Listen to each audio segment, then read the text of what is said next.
Yesterday, you were talking about deja vu and dreaming, and then towards the later part about dharma and not dharma. And it got me thinking about patterns emerging in our life that begin to feel like simulations, and dharma, our role in the evolution of things. And I was wondering if there's any tie to the dharma and the pattern reemerging, whether it's the context of relationships, business dealings, or just situations, but they almost feel like simulations. It's here once again. So I just wanted to know your thoughts on any of that. Yeah.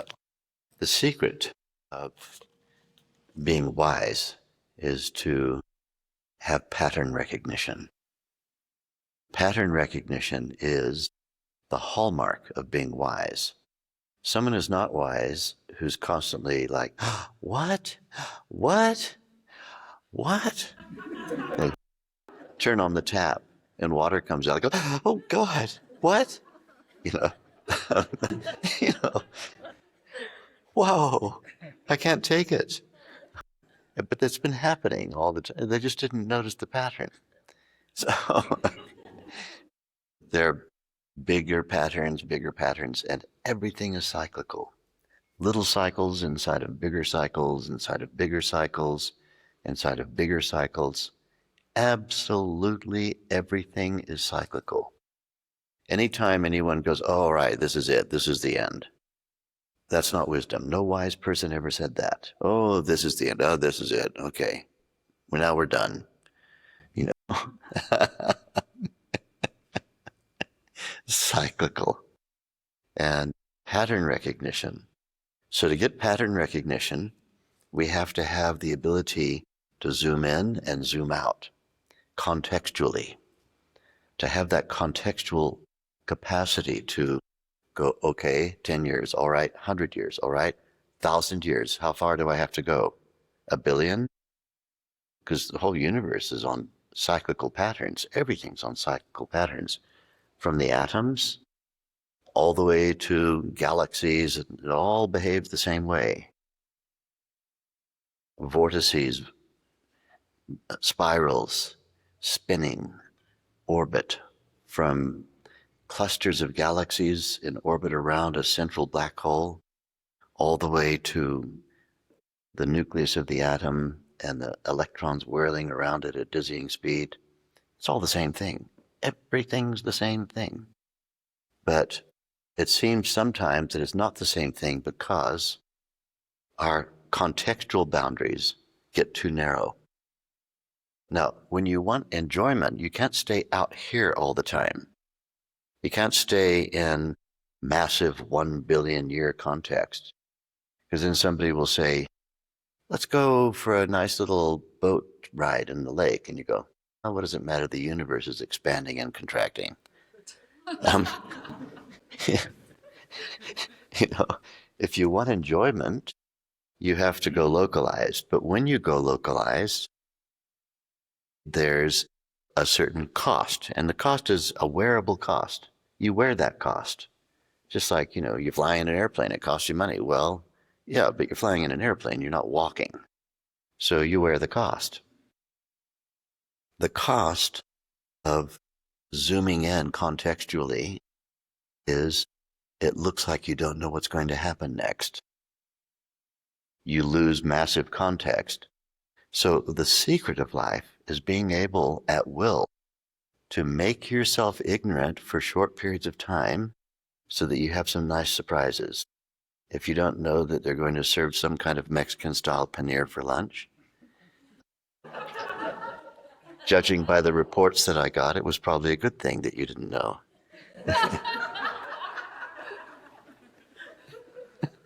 Otherwise, you might have decided to fast or something. So,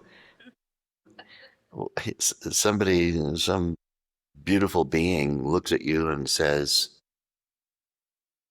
I think you're wonderful. And if your reaction is, universe is expanding and contracting in 12 billion year cycles, it's not very romantic. So we have to we have to get ourselves, we have to bring in the walls, bring the walls in, narrow down, narrow down, narrow down, and then you have localized enjoyment. But if you have localized enjoyment, you don't have all of this knowledge. And so in Sanskrit, we refer to this phenomenon as avidya. Vidya means knowledge. Vidya, vidya. It's where we get our English word verify, validate, and also video, obviously. Comes from vidya in Sanskrit. Now, if you put an in front of anything in Sanskrit, you're negating whatever comes next. So avidya, not knowledge. And it's considered that wise people are not people who are just massively contextual all the time. Wise people are people who have absolute capacity. They're in charge of context. They're in charge of context. So you can zoom right down into the narrowest context and literally not know what's outside that in order to give yourself some nice surprises. Because if you know everything, if there are no surprises, everything is really boring. It's boring, but it can give you relief. If you have broader knowledge, you get relief, but then you don't get the play. When think of sitting in a movie, and if the person who's sitting next to you is one of those multidimensional types, like the screenwriter, the director, the producer, and also one of the actors in the film, and they happen to be sitting right next to you, and they're a know-it-all, and you're watching the movie for the first time, and you're getting a little bit like, oh, what's going to happen? There's a thing they don't know. Oh my God. And the person next to you is going, don't worry, it all turns out fine. Round the corner is another,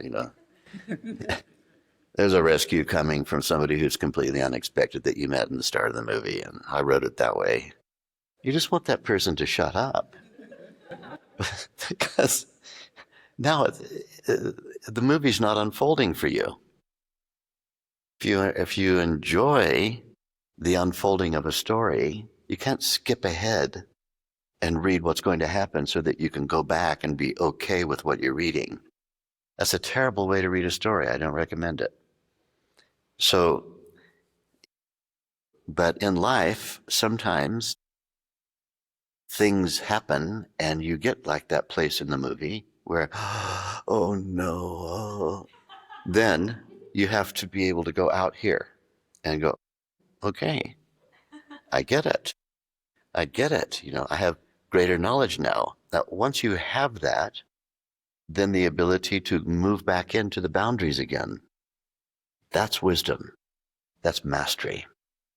The capacity, this is the most interesting concept, and all of Vedic knowledge is not knowledge, it's ignorance. The capacity to apply ignorance when you want it. The not knowing.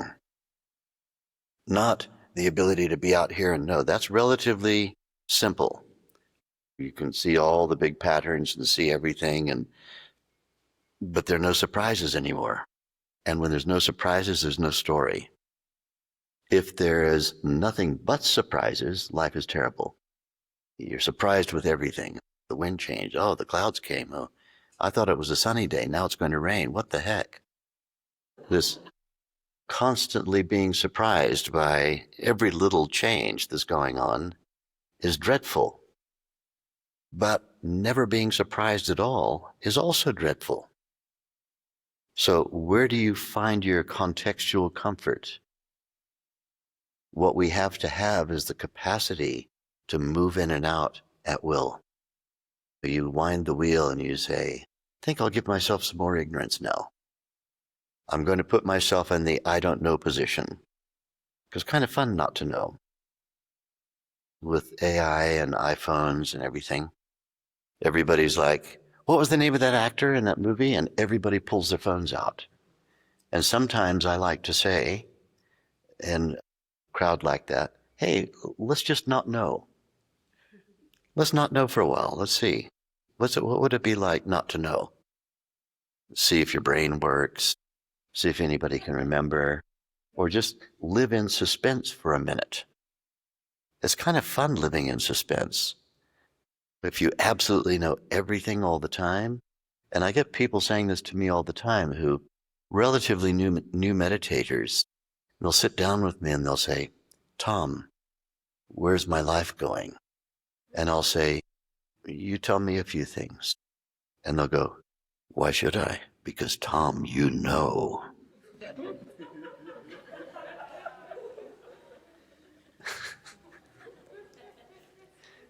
This is like the kid who wants to get the answer book from the teacher so that when the homework comes, they can just read the answer book and fill in the answers. You don't learn algebra if all you do is look up the answers and insert them. You don't know how to operate the machinery. So in order to learn how to operate the machinery of life, you have to not know things and then find out those things. So finding out is a process where you're moving from the suspense of not knowing to the ease of mind of now knowing. That is sequential elaboration. That's what allows a story to be a story. So, I don't know, let's see, is a great thing. I don't know, let's see. Let's find out. Rather than, let's get the answer book and write down the answers. And then we don't have to operate the machinery of life. So this is a big lesson I'm teaching you. I hope you remember it. Or if you don't, that's fine too, because it means that you're operating the machinery. I'm kind of revealing a secret here, but the whole idea is being able to have mastery of the ignorance dial. Can I make myself not know? Let's wind the dial back. Squeeze in the context. And then, okay, if things are uncomfortable, let's broaden the context. Okay, now I've found a comfort zone. Enough knowledge. It's enough knowledge for story to play, but not so little knowledge that I have no concept of there being any thematic elevational theater. You see, everything, this is the spoiler, absolutely everything is elevational theater. You know this from comparing where you are now to your childhood. In your childhood, somebody lost your favorite doll, or, your little dog died, or there was some little relative to your adult life, what for a child was a big thing happened. You put a little matchbox rattler on the spokes of your bicycle and your brother took it off and threw it in the fire and burned it or something. And you were devastated. Something which as an adult you wouldn't care about. Now, at that time, you were devastated. But here you are sitting in a chair on a lake. And evidently, things turned out okay. In the fullness of time, everything evolved, and that thing was made little by virtue of how big everything got. Everything got much bigger. This is the theme, elevational theater. There's a status quo. The status quo crumbles and drops. Part of the elevational theater. And then the status quo,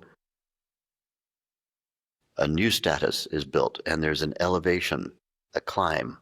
More knowledge, more context, more discoveries, more inventions, more improvisation, more creativity, and then a new status quo, a new plateau. That plateau also will crumble, and then it will rise again to another thing even higher, even better.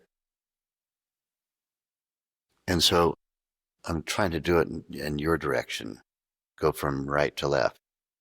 Status quo, fall from status quo, rise, higher, new status quo, better than that one.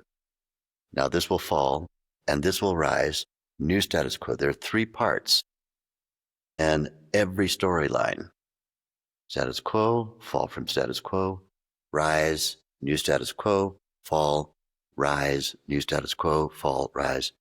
But the average, in geometry, we would call it a Fourier curve. If you do a Fourier analysis of this jagged line, it's climbing, it's elevational. Things are progressively getting better and better. So everything is going elevational. The question is, first of all, do you want to see it? I don't recommend you always see it, because it's a story. But if the story is really getting a little bit depressing, then you might want to see it. So you broaden the context, and then you see the elevational theater. But don't stay out here all the time. You become a very boring person. Really boring. If somebody says to you, "My name is Jorge, and and